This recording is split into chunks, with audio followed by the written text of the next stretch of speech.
بسم اللہ الرحمن الرحیم۔ شروع اللہ کا نام لے کر جو بڑا مہربان نہایت رحم والا ہے۔ والعصر ان الانسان لفی خسر الا الذین آمنوا وعملوا الصالحات وتواصوا بالحق وتواصوا بالصبر۔ عصر کی قسم کہ انسان نقصان میں ہے مگر وہ لوگ جو ایمان لائے اور نیک عمل کرتے رہے اور آپس میں حق پر چلنے کی تلقین اور صبر کی تاکید کرتے رہے۔ السلام علیکم ورحمۃ اللہ وبرکاتہ۔ رب اعوذ بک من همزات الشیاطین واعوذ بک رب ان یحضرون۔ بسم اللہ الرحمن الرحیم۔ الحمد للہ وسلام علی عبادہ الذین اصطفیٰ ولعنۃ الدائمۃ الباقیۃ علی اعدائہم اجمعین من الآن الی قیام یوم الدین، اما بعد، اوصیکم ونفسی بتقوی اللہ۔ وقال علی بن ابی طالب علیہم الصلاۃ والسلام،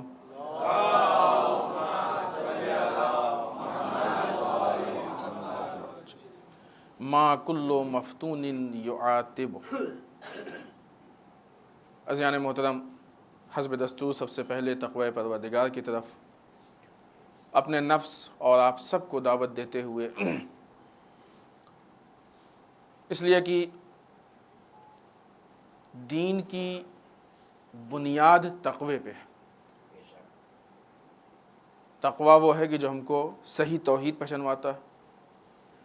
تقوی ہی کو پہنچانے کے لیے سلسلہ نبوت و امامت ہے کہ جس امامت کے سلسلے کی 11ویں کڑی کی ولایت باسعادت کا دن آج کا دن ہے۔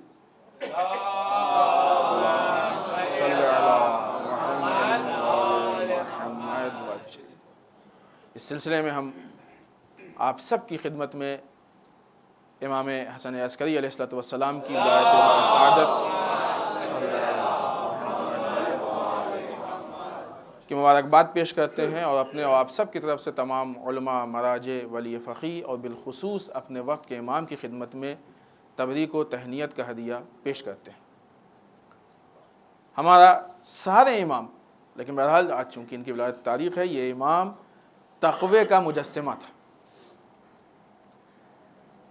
وہ عظیم تقوی کا مجسمہ کہ جس نے ایسے حالات میں کہ جبکہ امامت کے لیے اپنی امت سے ملنے میں کافی مشکلات تھیں، تب بھی انہوں نے اپنے مقصد کو اور مشن کو کامیاب بنایا۔ آپ کے احادیث میں سے بہت مشہور حدیث ہے، کسی نے آ کے امام سے سوال کیا کہ مولا، آپ کے شیعہ اور چاہنے والوں میں فرق کیا ہے؟ شیعہ اور چاہنے والوں میں فرق کیا ہے؟ تو امام نے کہا کہ جو ہمارے آثار پہ عمل کرے، جو تمام حکم میں ہماری اطاعت کرے، اوامر و نواہی، اوامر کہتے ہیں حکم کو، نواہی جس سے روکا جائے، جو تمام چیزوں میں ہماری اطاعت کرے وہ ہمارا شیعہ ہے۔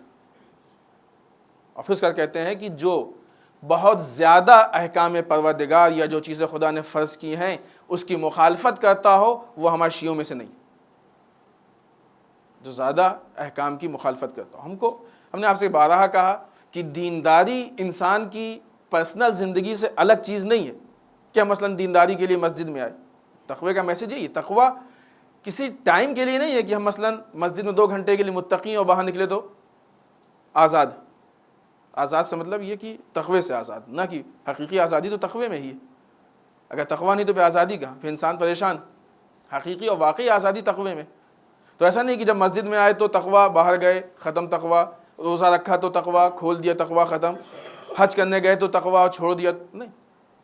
دینداری فل ٹائم دینداری، اگر تقوی ہے تو فل ٹائم تقوی ہے، پرہیزگاری ہے تو فل ٹائم پرہیزگاری ہے۔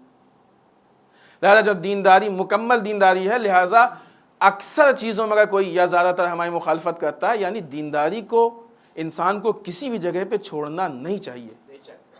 دینداری میں سیریس ہو، کوئی بھی کام کرنا شروع کرے، انسان پہلے یہ دیکھے کہ ہمارا دین اس کے لیے کیا کہتا ہے، مرضی پروردگار کیا کہتی۔ کسی موقع پہ ہم نے کہا کہ ہم کو اپنے ائمہ کی سیرت پہ چلنا چاہیے، تو ان جوانوں کے لیے کہ جن کو ابھی بہت زیادہ ائمہ کی سیرت نہیں معلوم ہے، سب سے پہلی چیز یہ کہ ائمہ کی سیرت معلوم کریں. خب جب تک وہاں نہیں پہنچتے تب تک کیا کریں؟ جب بھی کوئی کام کرنا شروع کریں یہ دیکھیں کہ یہ کام ہمارے امام کو پسند ہے یا ناپسند ہے. اور یہی دینداری ہے ہماری، اور یہی تقوی کا خلاصہ. اگر ہمارے امام کو پسند ہے، ان کی سیرت میں ہے، تو تقوی کے راستے میں ہے. اگر امام کو پسند نہیں ہے تو تقوی کے خلاف ہے. یہی عمل ہم کو متقی بنا سکتا ہے. آئیے مولا کے جس جملے کو ہم نے آج آپ کے سامنے پیش کیا، اور جیسا کہ آپ کو معلوم ہے کہ ایک ترتیب سے مولا کی جو حکمتیں جس ترتیب سے نہج البلاغہ میں لکھی ہوئی ہیں، ہر ہفتے ایک حکمت ہم آپ کے سامنے پیش کرتے ہیں. اور ہمیشہ کی طرح پھر ہم آپ سے گزارش کریں گے کہ کوشش کیجئے کہ یاد رہے. اپنے کردار سے بھی یاد کریں، یعنی اس کو اپنے کردار میں کر لیں، اور اپنے ذہن میں بھی اس کو یاد کریں. مولا ارشاد فرماتے ہیں ما کلو مفتون یعاتب، ہر فتنہ کرنے والے کے لیے عتاب نہیں. عجیب بات ہے نا، ہر فتنہ کرنے، پہلے فتنہ ہے کیا؟ فتنہ کسے کہتے ہیں یہ معلوم ہو. فتنہ کہتے ہیں فساد، جھگڑا، بلوا، ہنگامہ، دیوانگی کو بھی کہتے ہیں. یہ فتنے کے معنی اہل لغت بیان کرتے ہیں. اس کو فتنہ کہتے ہیں. فتنہ فساد تقریباً ملتے جلتے معنی ہیں. فتنہ دو طرح کا ہوتا ہے، ایک فتنہ کیا جاتا ہے اور ایک فتنہ وہ ہوتا ہے جس میں انسان پھنس جاتا ہے. فتنہ کرنے والے کے لیے قرآن کہتا ہے لا تفسدوا فی الارض، چونکہ فتنہ فساد تقریباً قریب معنی ہے، تو زمین پہ فساد نہ پھیلاؤ. قرآن صریح حکم دیتا ہے کرنے والا. ابھی فی الحال ہماری بات فتنہ کرنے والوں سے نہیں ہے، چونکہ اس حکمت میں جو مولا بیان کرتے ہیں وہ ان لوگوں کے لیے بیان کرتے ہیں کہ جو فتنے میں پھنس جائیں، حالات ایسے ہو جائیں کہ وہ فتنے سے نہ نکل پائیں. بہت سے ایسے مسائل ہیں کہ جہاں پہ انسان اس دوراہے پہ کھڑا ہوا ہوتا ہے کہ جہاں پہ فتنہ اس کو چاروں طرف سے گھیر لیتا ہے اور اس کے بعد کوئی نکلنے کا اس کو راستہ نہیں ہوتا. ایسے میں انسان کیا کرے؟ ایسے موقع میں انسان کی سب سے بڑی یہ ذمہ داری ہے، سب سے عظیم اور حقیقی یہ ذمہ داری ہے کہ ہر وہ کوشش کرے کہ جو فتنے کو دبا دے. اس لیے کہ فساد اور فتنہ یہ سوائے نقصان اور بے دینی کے کچھ نہیں دیتے. چونکہ اس کا مقصد فتنہ پھیلانا نہیں تھا، پھنس گیا ہے، لہٰذا منطق یہ ہے کہ یہ فتنے کے خلاف جائے گا، اور جو فتنے کے خلاف جائے گا تو ہر وہ کام جو فتنے کو دبا دے. اچھا ہوتا ہے ایسے موقعوں پہ کہ جب انسان فتنے کو دبانے کی کوشش کرتا ہے تو پھر اس کو مثلاً طرح طرح کے طعنے بھی سننے کو ملتے ہیں، بزدل ہے، یہ ہے، وہ ہے. نہیں، عجیب بات ہے. شجاعت اس کا نام نہیں ہے کہ انسان دشمن کو نیچا دکھا دے، شجاعت اس کا نام ہے کہ اپنے نفس پہ کنٹرول کر لے جائے. شجاعت اس کا نام ہے. لہٰذا انسان جب بھی ایسے دوراہے پہ کھڑا ہو جائے کہ جہاں پہ اس کے سامنے کوئی راستہ نہ ہو تو پھر وہاں پہ بھی اس کو دبانے کی پوری کوشش کرے. یہ اقوال اگر ہماری زندگی کا جز بنتے جائیں گے، ہم نے آپ سے پہلے بھی کہا تھا کہ اس سے پہلے کا بھی قول جو تھا وہ بھی انسان کی سماجی اور سوشل لائف سے متعلق تھا، یہ بھی قول انسان کی سوشل لائف سے متعلق ہے. اگر انسان ان چیزوں کے ساتھ زندگی گزارنا شروع کرے، لوگوں کے بیچ میں رہنا شروع کرے، تو آپ سوچئے کہ انسان کتنا خوبصورت بن جائے گا. اور خوبصورت ہم چہرے کی بات نہیں کر رہے ہیں، اس کے لیے تو انسان دن میں 2-4 گھنٹے 6 گھنٹے خرچ کرتا ہی کرتا ہے. انسان کے کردار کی بات کر رہے ہیں. سماج خوبصورت بن جائے گا، سماج حسین بن جائے گا. ہمیں سماج و معاشرے کو خوبصورت بنانا ہے، یا جو دوسرے الفاظ میں یوں کہا جائے کہ خوبصورت سے زیادہ ضروری ہے کہ انسان خوبصیرت بن جائے. خوبصورتی زیادہ پسند کی جاتی بنسبت خوبصورتی کے. ہوتا ہے نا ایسا، بڑی اچھی صورت ہے لیکن اگر کردار اچھا نہیں تو انسان کو نفرت ہو جاتی ہے. جناب بلال حبش کے تھے، کہا تھا بلال حبشی، رنگ کالا تھا کہ نہیں تھا، لیکن کتنے عزیز، کتنی لوگوں کو محبت ہے ان سے، ہے کہ نہیں. اور کتنے ایسے تھے کہ جن کا رنگ شاید سفید اور نہ کیسا کیسا رہا ہو، لیکن لوگوں کو ان سے محبت نہیں ہے. نہیں ہے کہ محبت نہیں، نفرت ہے. کس چیز نے خوبصورت بنایا، کس چیز نے خوبصورت بنایا؟ خوبصورتی ہر جگہ کام نہیں، خوبصورتی کام آتی. لہٰذا یہ جتنی بھی حکمتیں ہیں یہ ہم کو اس طرف لے کے جاتی ہیں کہ ہم خوبصورت بن جائیں. جب انسان خوبصورت ہوتا ہے تو کیسی بھی شکل کیوں نہ ہو خوبصورتی لگتی ہے، اور اگر انسان خوبصورت نہیں ہے تو پھر اس میں مسائل پیدا ہوتے ہیں. بہت چھوٹا سا یہ کلمہ ہے اور شاید اس کو یاد کرنے میں آپ کو کوئی زحمت بھی نہ ہو، لیکن میسج بہت بڑا ہے، پیغام بہت بڑا ہے۔ اگر ہر انسان اس کلمے پہ عمل کرنے لگے تو آپ سوچئے، فکر کیجئے کہ مثلا کہیں پہ اگر ایسا ماحول ہو جائے کہ جہاں فتنے و فساد کی باری آ جائے، اور جہاں فتنہ و فساد کا ماحول پیدا ہو جائے، ایسے میں اگر وہ لوگ جو اس ماحول کے اندر پڑ جائیں اور پھنس جائیں، اگر وہ ہر آدمی فتنے و فساد سے ہاتھ اٹھا لے تو تنہا ایک شخص فساد نہیں کر سکتا۔ فطری چیز ہے، نیچرل چیز ہے، ہوا کہ نہیں ہوا؟ مولا نے کتنا اچھا، یعنی سماج اور معاشرے کو، انسان کی سوشل لائف کو بہترین اور خوبصورت بنانے کے لیے کتنا بہترین پیغام دیا، بہت چھوٹا سا ہے لیکن انسان کو بہت بڑی امنیت دے رہا، انسان کے سماج و معاشرے کو پرامن بنا رہا۔ لہذا یہ وہ کلمہ ہے کہ جو انسان کے زندگی، اس کے حالات، اس کے سماج، معاشرے، نسل، ان سب کو بگڑنے سے بچانے کے لیے بہترین مددگار۔ اگر امام کے اس یا جتنے بھی فرمودات ہیں، ظاہر سی بات کوئی فرمود ہے، کوئی امام کا قول ایسا نہیں ہے کہ جس کو ہم سن لیں اور کہہ دیں بہت اچھا ہے اس کے بعد ختم، نہیں، اگر اچھا ہے تو اپنانا چاہیے۔ اچھے ہونے کی خاصیت یہی ہے کہ اچھی چیز اپنائی جاتی ہے۔ مارکیٹ میں انسان جاتا ہے، جو چیزیں اچھی لگتی ہیں اس کو وہ لے لیتا ہے، اور جو بری لگتی ہے اس کو لیتے لیتے رک جاتا ہے، نہیں لیتا ہے۔ جب مارکیٹ میں یہ ہے تو پھر یہ اقوال ائمہ و معصومین کی حدیثیں کتنی قیمتی ہیں، البتہ نعوذ باللہ مارکیٹ سے مثال کیوں نہیں، لیکن بہرحال سمجھانے کے لیے اگر اچھی لگے تو لے لو، اور اس میں اگر کی بات ہی نہیں ہے، چونکہ اقوال ائمہ ہے لہٰذا اچھے، لے لو۔ اور جو سماج و معاشرے کی بری چیزیں ہیں چھوڑ دو، تو شاید ہو سکتا ہے اس کو بھی کرنے کی ضرورت نہ پڑے۔ اگر انسان امام کے اقوال کو لینا شروع کر دے تو سماج و معاشرے کی بری چیزیں خود بخود انسان سے دور ہو جائیں گی۔ پہلے اس کو لے کے تو دیکھو، یہ خود بخود دور ہو جائے گا۔ لیکن آج ہمارے سماج و معاشرے کا عجیب رنگ ہے، ہم فلاں ایکٹر سے یہ ایکشن لیتے ہیں، اور فلاں ایکٹر اور پلیئر سے یہ کپڑے کا اسٹائل لیتے ہیں، اور یہ ہیئر اسٹائل لیتے ہیں، اور یہ فیس اسٹائل لیتے ہیں، اور کتنے اسٹائل ہیں آپ نہیں معلوم، بہتر جانتے ہوں گے۔ یہ لیتے ہیں، وہ لیتے ہیں، جن سے نہیں لینا ہے، جن کے پاس کچھ نہیں ہے، ان سے ہم زیادہ لینے کی کوشش کرتے ہیں، اور جو 1400 سال سے دینے کی مکمل کوشش کر رہے ہیں ان سے نہیں لیتے،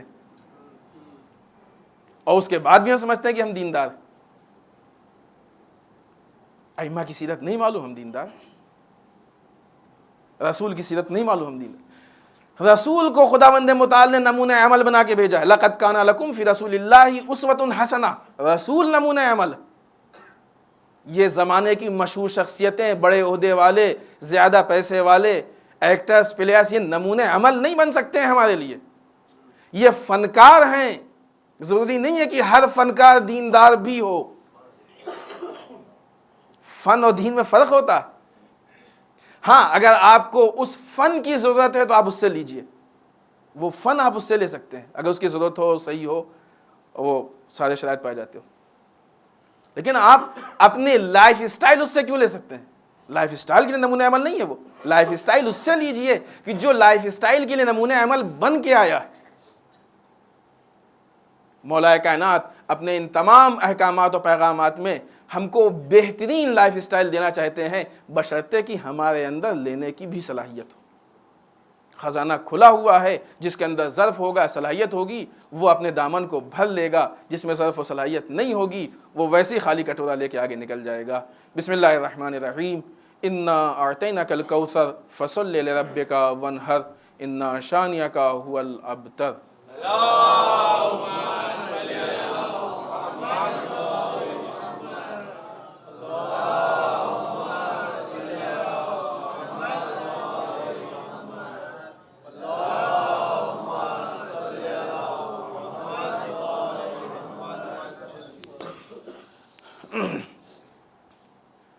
رب اعوذ بک من همزات الشیاطین واعوذ بک رب ان یحضرون۔ بسم اللہ الرحمن الرحیم، الحمد للہ الذی لا یبلغ مدحتہ القائلون ولا یحصی نعمہ العادون ولا یودی حقہ المجتہدون۔ اللہم صل وسلم علی صاحب الدعوۃ النبویہ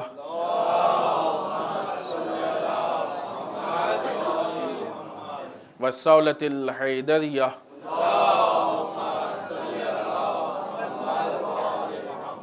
والعصمت فاطمیہ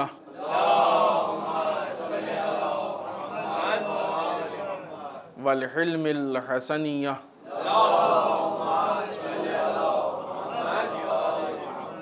والشجاعت الحسینیہ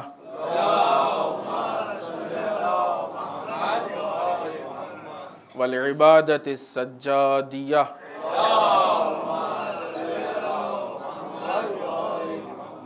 والآثار الباقریہ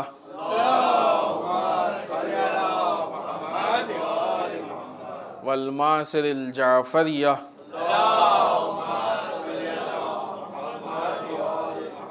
والعلوم الکاظمیہ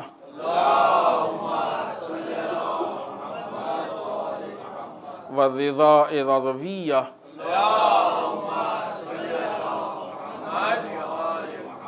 والجود التقویہ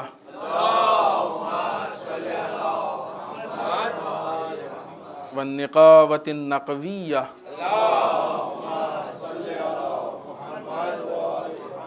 والہیبۃ العسکریہ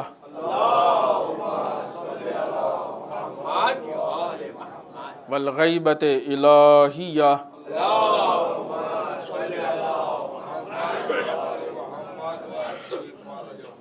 واللعنۃ الدائمۃ الباقیۃ علی اعدائہم اجمعین من الآن الی قیام یوم الدین، اما بعد۔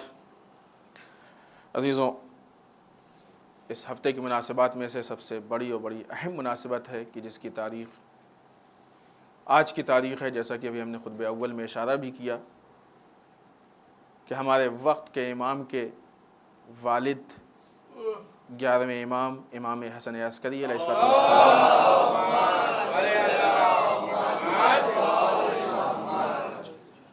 کی ولادت باسعادت کی تاریخ۔ ہم نے مولا کی حیات اور سیرت پہ کل رات کی محفل میں ایک مختصر سا ایک گوشے کی طرف روشنی ڈالی، آپ کے اقوال کو کل بھی اور آج بھی اقوال میں سے بعض پیش کیے۔ ذکر آیا ہے تو ایک قول اور بڑا مختصر سا چھوٹا سا، جسے ہم کہہ سکتے ہیں کہ 2 لفظوں کا ہے، کہ مولا ارشاد فرماتے ہیں کونو زینن ولا تکونو شینن، زینت بنو بدنامی کا باعث نہ بنو۔ اور یہی قول دوسرے ائمہ سے بھی ہے، کونو لنا زینن ولا تکونو لنا شینن، ہمارے لیے زینت کا باعث بنو، بدنامی کا باعث ہمارے لیے نہ بنو۔ اور ظاہر سی بات ہے کہ یہ زینت کا باعث بننا یا ان کے لیے زینت بننا ایسا نہیں ہے کہ انسان کو جب سجانا ہوتا ہے تو انسان کے اندر کوئی ایسی چیز نہیں ہوتی، پہلے تو چہرے کو ٹھیک کر دیا، بال ٹھیک کر دیا، یہ کیا وہ کیا، پھر اس کے بعد انسان کو جب لگتا ہے کہ ابھی وہ سجاوٹ مکمل نہیں ہوئی تو باہر سے چیزیں لا کے لگانا شروع کرتا ہے، تبھی تو میک اپ ہوتا ہے نا انسان کو خوبصورت بنانے کے لیے۔ خوب، اگر ائمہ کے لیے ہم کو زینت بننا ہے تو وہ کیسے بنیں گے؟ اس کے لیے ہم کو کہیں سے کچھ لینے کی ضرورت نہیں۔ ائمہ کے لیے اگر ہم کو زینت بننا ہے تو ائمہ کی ہی سیرت کو لے کے اپنا لیں، خود بخود ان کے لیے زینت بن جائیں گے۔ اور یہ تنہا وہ چیز ہے کہ جو کئی جگہوں پہ کام آتی ہے۔ زینت تو بنیں گے، اس کے ساتھ ساتھ امام صادق علیہ السلام کا قول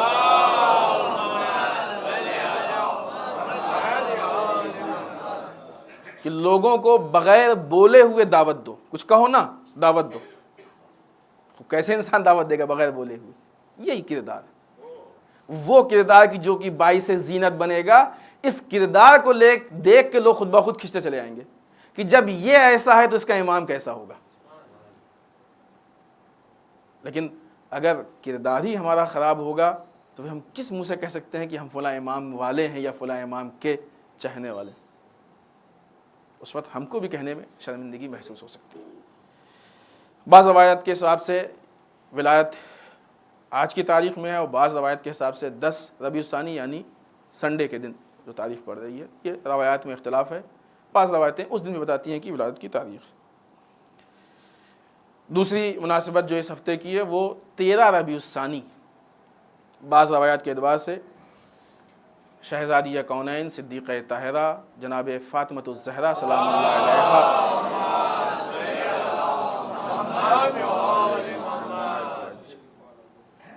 کی شہادت کی تاریخ 13 جمادی الثانیہ۔ یقیناً بیوی نے جن ظلم و ستم کو برداشت کر کے اس دنیا سے بیوی رخصت ہوئی ہیں، اس کے لیے بیوی کا ایک جملہ کافی ہے۔ جب بیوی نے اپنے بابا کو خطاب کر کے یہ مرثیہ پڑھا، صبت علیہ مصائب لو انہا صبت علی الایام سرنا لیالیا، بابا آپ کے بعد آپ کی امت نے وہ مصائب ہم پہ ڈھائے کہ جو اگر روشن دن پہ پڑھتے تو وہ تاریک شب میں تبدیل ہو جاتے۔ وہ صابرہ خاتون کہ جس کے پسلی کے ٹوٹے ہونے کا علم اس کے شوہر کو نہ ہو پائے، صبر کا اندازہ لگائیے آپ، اتنی صابرہ خاتون وہ اگر منہ سے شکوہ کر دے تو اس کا مطلب کہ کتنی بڑی مصیبت ڈھائی گئی۔ تیسری مناسبت جو اس ہفتے کی مناسبت ہے وہ بعض روایات کے اعتبار سے 14 ربیع الثانی ہے اور بعض کے حساب سے 16 ربیع الثانی ہے۔ یہ وہ تاریخ ہے کہ جس دن جناب مختار ثقفی نے قیام کیا ہے کربلا کے انتقام کے لیے۔ یہ قیام تاریخ کی بہت بڑی اور بڑی اہم داستان ہے کہ اس قیام کے ذریعے سے بہت ساری چیزیں حل ہو جاتی ہیں، بہت سارے مسائل۔ اور یہ قیام شیعان حیدر کرار، شیعان کربلا، عزاداران کربلا کو تحریک کی دعوت دیتا ہے۔ قیام تحریک کی دعوت دیتا ہے۔ اس قیام کی بہت ساری تائید بھی ہیں۔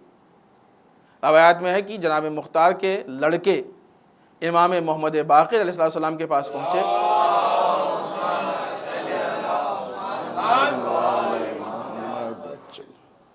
اور جا کہتے ہیں کہ مولا، لوگ ہمارے والد کے لیے نانے کیسی کیسی باتیں کرتے ہیں، آپ چونکہ آپ یقیناً غلط نہیں کہیں گے، آپ جو کہیں گے وہی حجت ہوگا، آپ ان کے بارے میں کیا نظر رکھتے ہیں وہ بتائیے آپ۔ تو جناب امام محمد باقر علیہ السلام ارشاد فرماتے ہیں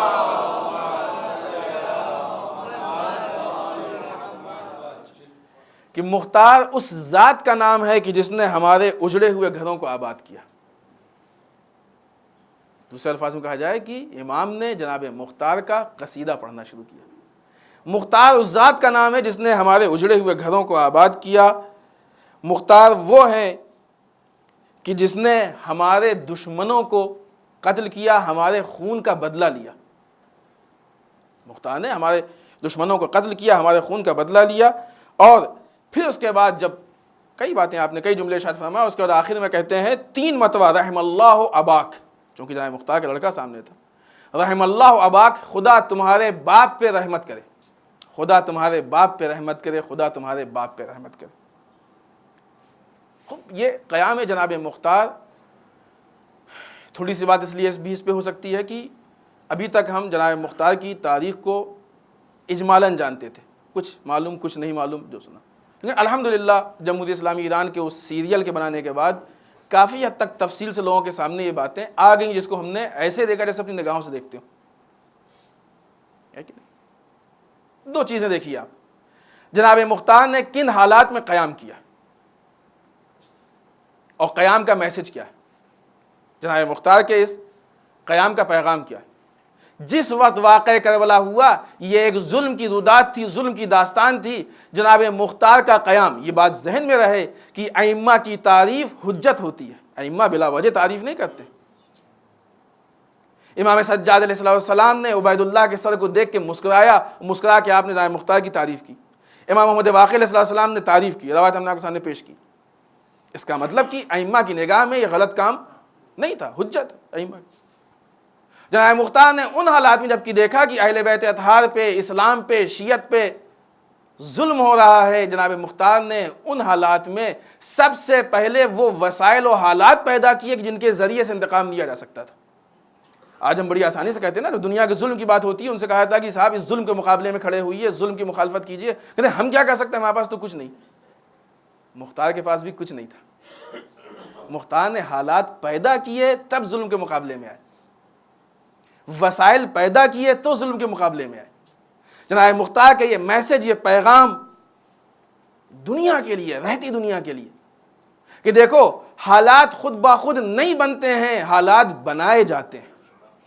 جب رسول نے کلمہ لا الہ الا اللہ لوگوں کے سامنے پیش کیا تھا تو اس وقت اس کلمے کو بولنے کے لیے بھی حالات نہیں تھے۔ اسی کلمے کے جواب میں تو پتھر ملے، اسی کلمے کے جواب میں تو کانٹے ملے، اسی کلمے کے جواب میں تو کوڑا ملا، اسی کلمے کے جواب میں تو یہ ساری مصیبتیں برداشت ہوئی۔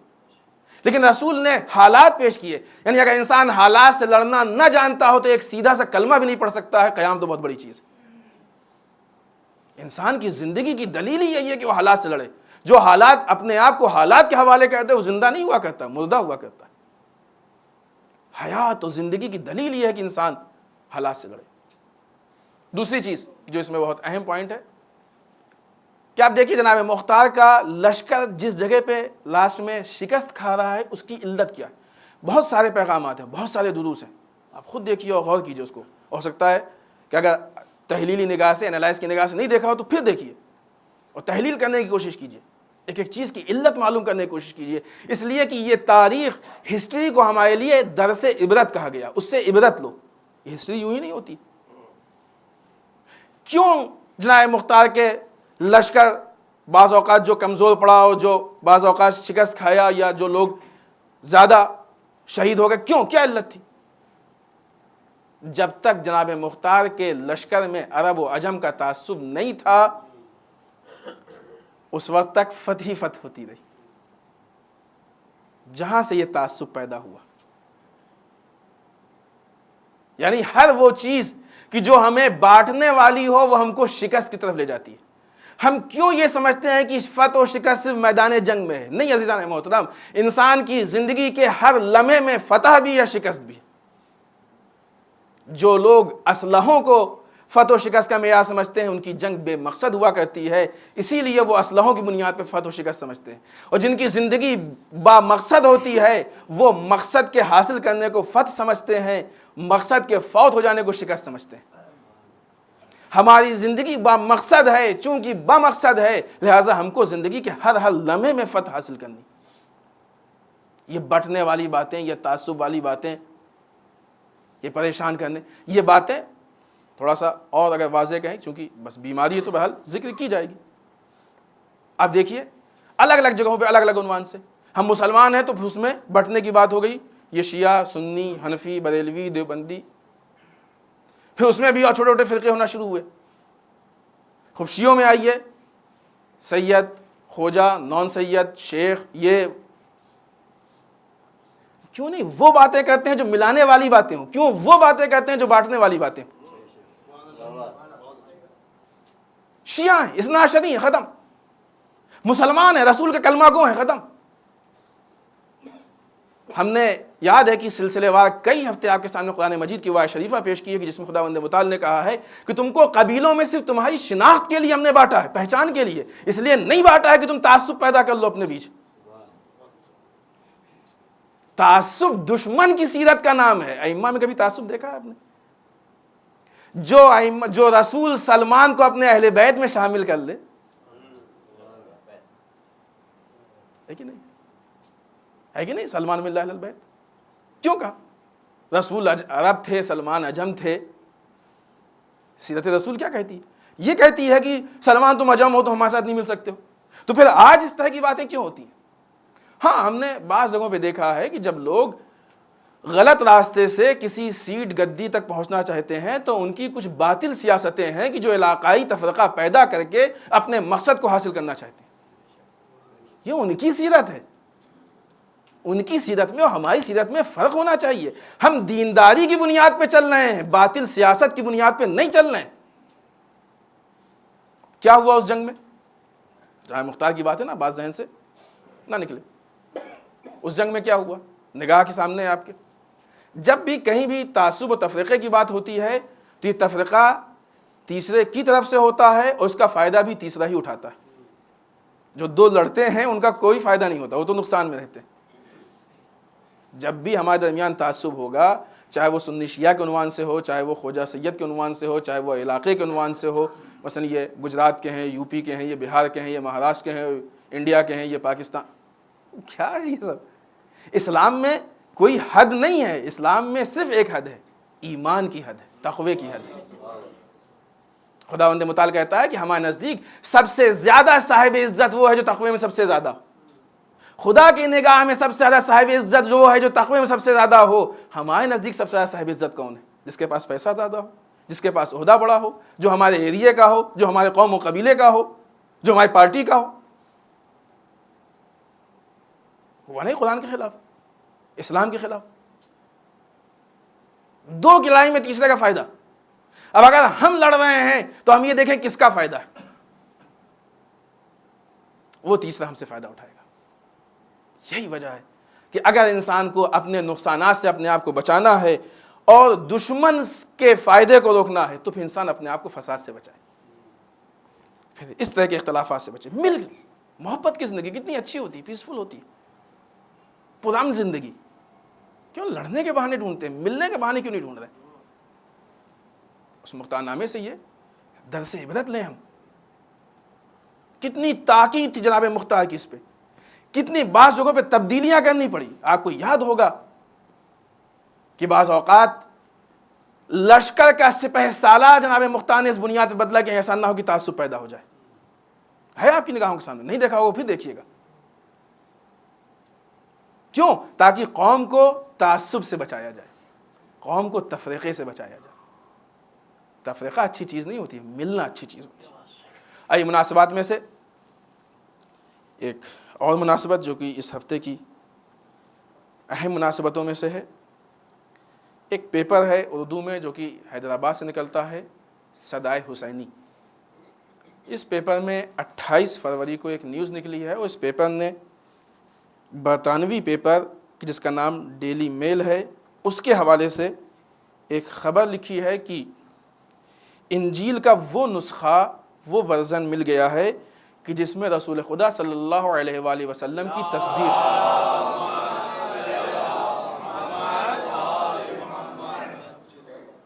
آپ کی نبوت کی تصدیق۔ اس رپورٹ میں یہ لکھا ہے کہ یہ نسخہ آج سے 12 سال پہلے مل گیا تھا، آج سے 12 سال پہلے مل چکا تھا یہ نسخہ، 12 سال سے اس کو چھپایا گیا، اور ابھی تک یہ نسخہ عیسائیوں کے مرکز ویٹیکان میں موضوع بحث رہا ہے۔ ویٹیکان الگ الگ تلفظ اس کا، وہاں پہ یہ موضوع بحث رہا ہے اس نسخے پہ۔ یعنی وہ قدیمی نسخہ، بہت پرانا نسخہ ہے کہ جس میں وہ حقیقی چیز موجود ہے، اور ہے سوال اٹھتا ہے کیوں چھپایا گیا؟ ہم تو قرآن کو علی الاعلان سب کے سامنے پیش کرتے ہیں، جہاں کہیے وہاں چھاپیں، جس کو چاہیے اسے دے دیں۔ کیوں یہ عیسائیوں نے انجیل کو کیوں چھپایا؟ اسی لیے چھپایا کہ انجیل کا وہ نسخہ ہے کہ جو حقیقی ہے، واقعی ہے، اور جس میں حق بیان کیا گیا۔ اس لیے کہ اس میں لکھا ہوا ہے کہ یہ آرامی زبان میں ہے یہ نسخہ، اور اس میں لکھا ہوا ہے کہ حضرت عیسیٰ سے کسی کاہن نے یہ سوال کیا کہ جناب عیسیٰ یہ بتائیے کہ آپ کے بعد کون نبی ہوگا؟ تو جناب عیسیٰ نے جواب دیا کہ ہمارے بعد جو نبی ہوگا اس کا نام محمد ہوگا، اور وہ برکت والا نام ہوگا۔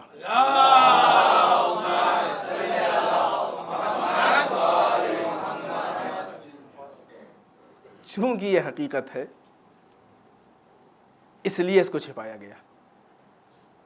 یعنی اب تو یقین ہو گیا نا کہ دینداری نہیں ہے۔ بعض اوقات انسان اس بنیاد پہ بہکتا ہے کہ اس کے سامنے حقیقت نہیں ہوتی ہے، اور بعض اوقات انسان حقیقت کو دیکھ کے بہکتا ہے۔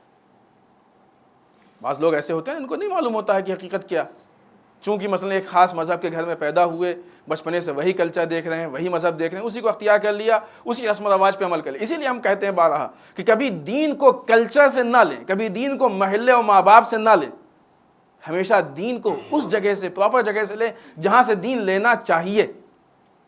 یہ سب کی ذمہ داری ہے، تحقیق کر کے لیں، غور و فکر کر کے لیں۔ خوب جو آدمی ایک خاص روش پہ عمل کر رہا ہے، ٹھیک، اس نے کوشش نہیں کی، غلطی ہے، تحقیق نہیں کی، غلطی ہے، سب کچھ ہے، لیکن بہرحال ایک ماحول تھا، اس ماحول کی بنیاد پہ۔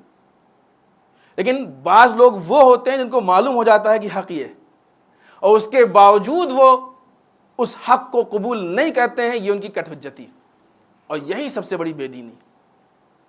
اب اس بے دینی کے بعد اپنے دین کے مطابق جتنی بھی وہ دینداری کر ڈالیں وہ دینداری نہیں ہے، بے دینی، اس لیے کہ وہ صحیح راستے پہ نہیں ہے، غلط راستے پہ۔ اس نسخے کے آنے کے بعد کم سے کم ان لوگوں کو تو معلوم ہو گیا نا، خوب اعلان کر دینا چاہیے، نسخہ مل گیا، جناب عیسیٰ کی یہ بات مل گئی کہ ان کے بعد فلاں نبی ہے اور ہم اس کو ایکسیپٹ کرتے ہیں، ختم بات۔ اعلان نہ ہونا اس بات کی دلیل ہے کہ کہیں نہ کہیں مشکل پائی جاتی ہے۔ اس نسخے کی قیمت جو بتائی جاتی ہے وہ تقریباً 22 سے 24 ملین ڈالر، مسلمانوں کے لیے کوئی بہت بڑی چیز نہیں ہے، بشرطے کہ مسلمان خود آپسی اختلافات اور آپسی مسائل سے باہر نکل آئے، بہت معمولی سی چیز ہے کہ مسلمان اس کو حل کر سکتا ہے۔ اس کے چھپانے کی وجہ ہم نے آپ کے سامنے پیش کی کہ یہ وہی وجہ ہے کہ چونکہ جو باتیں قرآن میں ہیں، جو قرآن کی پیشین گوئیاں ہیں، وہ بہت واضح الفاظ میں اس میں لکھی ہوئی ہیں، لہٰذا اس کو چھپایا گیا۔ آخری بات مناسبات کی، آپ نے سنا ہوگا کہ منگل کو، ٹیوزڈے کو پاکستان میں زائرین پہ حملہ کیا گیا اور اس میں 18 زائر شہید ہو گئے، جن میں عورتیں بھی ہیں اور بچے بھی ہیں۔ اور پھر ہم اسی رخ کی طرف بات کریں گے کہ کہیں ایسا تو نہیں کہ ہم سب سننے کے عادی ہو گئے، موت کی خبر، بلاسٹ ہوا، اٹیک ہوا، اتنے مارے گئے، اتنے مر گئے، اس خبر کے بعد کچھ ریاکشن، مثلا مثال دیں، ہم نے سنا قرآن جل گیا، ریاکشن ہوا؟ نہیں ہوا۔ کیوں؟ اس لیے کہ دوسری مرتبہ سن رہے ہیں نا، ایک مرتبہ سن چکے ہیں، اس وقت تھوڑا سا وہ ہوا تھا، اور چونکہ سلسلے وار بات چل رہی ہے، کبھی توہین رسول، کبھی پہلی بار زیادہ جوش تھا، دوسری بار تھوڑا کم ہوا، تیسری بار خاموش بیٹھے، مثلا کہ دشمن کی سازش تو نہیں ہے کہ وہ آہستہ آہستہ ہمارے جو اہم چیزیں ہیں دین کی، ان کی اہمیت کو ہمارے فکر و شعور سے کم کر دے۔ ہم کہتے ہیں کہ اہمیت کم نہیں ہو سکتی، یقیناً نہیں ہو سکتی ہے کم، لیکن خاموشی بتاتی ہے کہ ہماری نگاہ میں کوئی اہمیت نہیں۔ پھر ہم کہیں گے کہ یہ وہ جگہ ہے کہ جہاں پہ دنیا کے سارے مسلمانوں کو ایک پلیٹ فارم پہ جمع ہو کے، کیوں؟ اس لیے کہ قرآن سب کا ہے، کسی کو قرآن میں کوئی فرق نہیں، سیم قرآن سب کا ہے، سارے مسلمانوں کو ایک پلیٹ فارم پہ جمع ہو کے اس کے خلاف احتجاج کرنا چاہیے۔ ہماری خاموشی اس بات کا باعث بنے گی کہ جرائم بڑھتے جائیں، حتیٰ کہ ہماری خاموشی نہیں، ہمارا ریئیکشن بھی اگر کمزور ہوگا، ریئیکشن اگر مضبوط نہیں ہوگا، جو چاہیے، جو خاطر خواہ، جس کی اقتضا ہے، جس کی ضرورت اگر نہیں ہوا وہ ریئیکشن، تب بھی دشمن کے حوصلے بلند ہوں گے۔ جتنا ہم چپ ہوتے جائیں گے اتنا ہی دشمن اور ابھرتا جائے گا، جتنا ہم خاموش رہیں گے اتنا ظلم بڑھتا جائے گا۔ ہماری خاموشی ظالم کے ظلم میں مددگار۔ مثال دیں ہم آپ کو، انسان اسپرنگ دیکھتا ہے، اسپرنگ جانتے ہیں نا سب، اسپرنگ دیکھتا ہے تو اس کو دباتا ہے کہ نہیں؟ لیکن یہی انسان اگر لوہے کا ٹکڑا، پینچ یہ دیکھتا ہے، اس کو نہیں دباتا ہے۔ کیوں؟ یہ کیوں آپ نے اسپرنگ دبائی، کیوں پینچ نہیں دبایا؟ اس لیے کہ اسپرنگ دبنے والی چیز ہے، اسے معلوم ہے کہ دبائیں گے تو دب جائے گی، اس لیے دباتا ہے۔ لیکن جو لوہے کا ٹکڑا ہے، پیچ ہے، معلوم ہے کہ نہیں دبے گا، بلکہ شاید پیچ کی نوک چپ جائے، اس لیے بچتا ہے کہیں لگ نہ جائے۔ تو جو چیزیں دبتی ہیں وہ اور دبائی جاتی ہیں، اور جو مضبوطی سے سینہ سپر ہو کے کھڑی ہو جاتی ہیں ان کو دبانے کی کسی کو ہمت نہیں پڑتی ہے۔ اگر ہم اسلام کے اوپر ہونے والے ان مظالم کو، چاہے وہ جہاں بھی ہو، چاہے جس شکل میں ہو، چاہے وہ مسلمانوں کا قتل عام ہو، چاہے وہ رسول کی توہین ہو، چاہے وہ قرآن سوزی ہو، چاہے جو ہو، اگر ہم اس کو برداشت کرتے رہیں گے تو کل یہ جرائم بڑھتے جائیں گے، ظلم بڑھتے جائیں گے۔ اور اگر ہم صحیح طریقے سے، صحیح راستے سے اس کے مقابلے میں آئیں گے، اس کے خلاف احتجاج کریں گے، آواز اٹھائیں گے، تو پھر چیزیں رکیں گی۔ ہماری خاموشی کہیں ایسا نہ ہو کہ ان چیزوں کے بڑھنے میں سبب ہو۔ آپ دیکھیے ایک اور مثال دیں، جب فرسٹ ٹائم رسول کے توہین کی گئی تھی تصاویر کے ذریعے سے، تو کتنا ہنگامہ ہوا تھا کہ نہیں ہوا تھا؟ خوب ابھی ایام اعظم میں دوبارہ وہ کام پھر کیا گیا، مسلمانوں نے کیا کیا؟ ہوا نا, ہم تھوڑا تھوڑا سا عادی ہو گئے سننے کے. وہی قرآن کے حساب سے دیکھ لیجیے آپ, ہوا جا رہا ہے, جتنا ہوتا جائے گا ہم سننے کے عادی. اسی طریقے سے مسلمانوں کو قتل عام, اب نارملی 18 وہاں مر گئے, اتنے زائر مر گئے, پوری بس اڑا دی گئی, بلاسٹ ہو گیا, یہ ہو گیا, ختم. اس سے زیادہ ریئیکشن نہیں دکھتا. جتنا چپ رہیں گے اتنا قتل عام بڑھتا جائے گا. مسلمان مر رہے ہیں, شیعہ مر رہے ہیں, زائر مر رہے ہیں, محب مر رہے ہیں, چاہنے والے مر رہے ہیں, لیکن ہماری صحت پہ اثر نہیں پڑ رہا ہے. عزیزان محترم, یہ مسائل عالم اسلام کے مسائل ہیں, اور عالم اسلام کے مسائل وہ ہوتے ہیں جس کا تعلق ہر ایک سے ہوتا ہے, بلکہ اور واضح الفاظ میں کہا جائے کہ یہ مسائل انسانیت کے مسائل ہیں. کہیں بھی قتل عام انسانیت کا تقاضا نہیں ہے, یہ حیوانیت کا تقاضا ہے. لہٰذا کہ انسان میں انسانیت بھی ہے, تب بھی اس کے خلاف آواز اٹھائے گا. آئیے بارگاہ خداوندی میں دعا کرتے ہیں, پالنے والے ہم سب کو اعمال صالحہ کی توفیق عنایت فرمائے. بار الہ ہمارے قبیحہ سے محفوظ رکھ, پالنے والے ہمارے گناہوں کو بخش دے, بار الہ ہمارے مرحومین کو بخش دے, پالنے والے اسلام و مسلمین کی حفاظت فرما, بار الہ دشمنان اسلام کو نیست و نابود کر دے, بار الہ جو بیمار انہیں شفائے کامل و عاجل عنایت فرما, بار الہ جو بے روزگار ان کو روزگار عطا فرما, بار الہ جو برسر روزگار ان کی روزی میں خیر و برکت عطا فرما, بار الہ جو پریشان حال ان کی پریشانیوں کو دور فرما, بار الہ جو لاولد ان کو اولاد صالح عنایت فرما, بار الہ جو صاحب اولاد ان کی اولاد کو نیک سیرت بنا, بار الہ جن کے امتحانات ان کو کامیابی و کامرانی عطا فرما, بار الہ ہمارے علماء کا سایہ ہمارے سروں پہ باقی رکھ, بار الہ رہبر و مراجع کو طول عمر عنایت فرما, بار الہ امام کے ظہور میں تعجیل فرما, ہمیں ان کے اعوان و انصار میں شریک ہونے کی توفیق عنایت فرما. ربنا تقبل منا انک انت السمیع العلیم. بسم اللہ الرحمن الرحیم. قل هو اللہ احد اللہ الصمد لم یلد ولم یولد ولم یکن له کفوا احد. اللهم صل علی محمد وعلی محمد وعلی